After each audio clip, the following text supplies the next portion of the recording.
Okay guys, welcome to the superconductor experiment. We finally got it. I want to say a shout out to David Eaton and thanks for helping me out.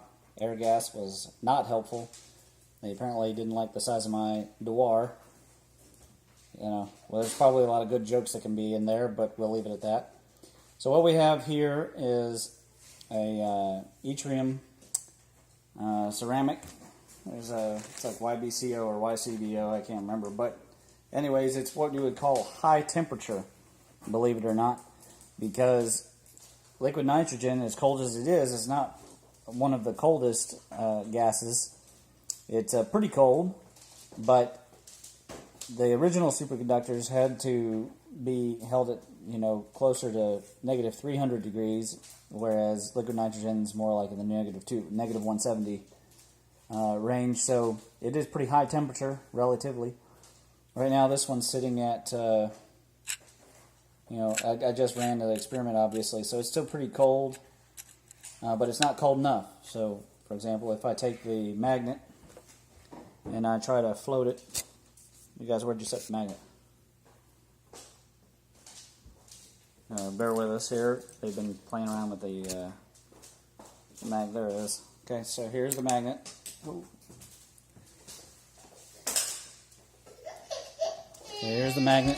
So if I just set it here, you see it doesn't float in the least. Okay, you're going to hear the sound of my baby. Hopefully they don't make them too mad there, because it's going to make a lot of noise. So there's a lot of echo in my lab. Right now I don't have the shelves or anything up. So anyways, this is a neodymium. It came with the kit. You can buy these kits on Amazon or eBay. So that's going to sit there. Now what I'm going to do is I'm going to pour liquid nitrogen in here. This is all just condensation, basically, that happens because it's still pretty cool inside. There's a few contaminants, but the boiling that you're going to see is actually just a thermal issue. It's where the nitrogen is heating up, and it's if it was dry ice, they'd call it sublimation. I'm not sure what they would call it when it's going from a liquid to, it's technically boiling, but the boiling you're seeing it's like instantaneous boiling, basically. So let's clean off this magnet so it looks good. Okay, so I'm going to pour on the liquid nitrogen, and you're going to see this thing start to levitate. Now, once the nitrogen is gone, it will continue to levitate until it warms back up too far and it crosses that superconductor threshold. And then we'll talk about that. So here it comes.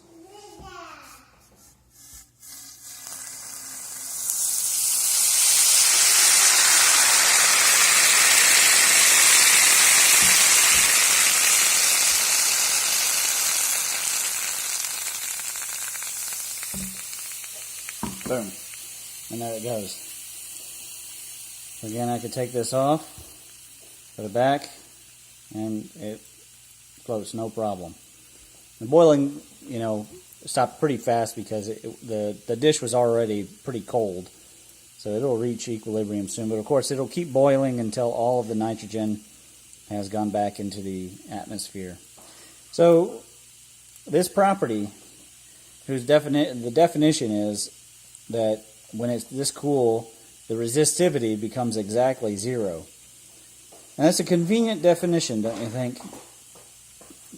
So if you think about the atomic scale, are they saying that there is absolutely no resistance, that if I put a million volts here, I'm going to get a million volts out here. If I put in 0.1 volts, I'm going to get 0.1 volts out on the other side.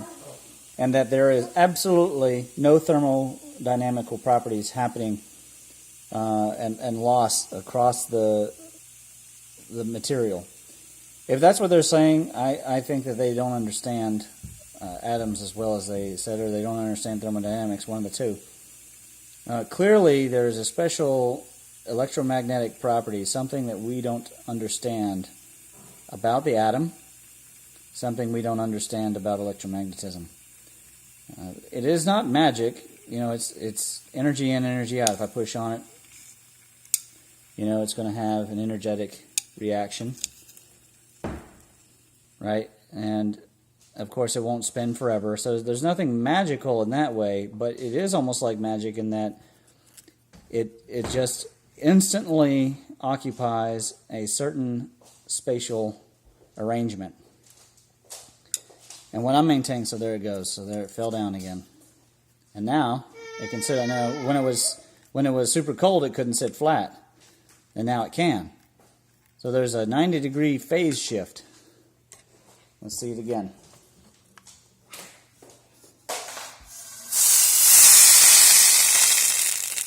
Boom. All right, so the direction, it doesn't want to be flat, okay? I'm going to try and flatten it. It doesn't want to be flat, but it does want to be vertical. Okay? Then, see, it won't do it. If I stick it in place, off it goes. Pushes it away. But now once it warms up enough, it can do it. And it doesn't want to be vertical. So there's something more interesting going on here than just, the resistivity is suddenly immediately zero, and there's no thermoelectric loss across the ceramic. Let me know in the comments what you think is really going on. I don't think that there's any super wrong answers. Not really. A whole lot of smart people obviously don't know what's really truly happening. And there are going to be a number of people who pretend to know exactly what's happening, but my guess is that Distinti or somebody like that, somebody who's really intelligent, would have an explanation via edge currents. I don't personally have an explanation. I just know that trying to violate thermodynamical laws in order to explain something, to me, does not seem to make a whole lot of sense. Now, if a physicist or chemist wants to take the time to explain how resistivity can be exactly zero, I'm all ears. But until then, I'm going to continue to think that instead there's a property of atoms that we do not understand. Probably, and this is what I would contend, is that atoms are not shaped the way that we imagine. And something special happens at that temperature inside the ceramic without shattering the ceramic. And there's some kind of rearrangement of the electrons that typically move in an orbital shell, and when they rearrange, probably the electrons or the charge goes more to the surface, whereas now it's all going in any direction at once, and so when it goes in any direction at once, it's net neutral. If that makes sense.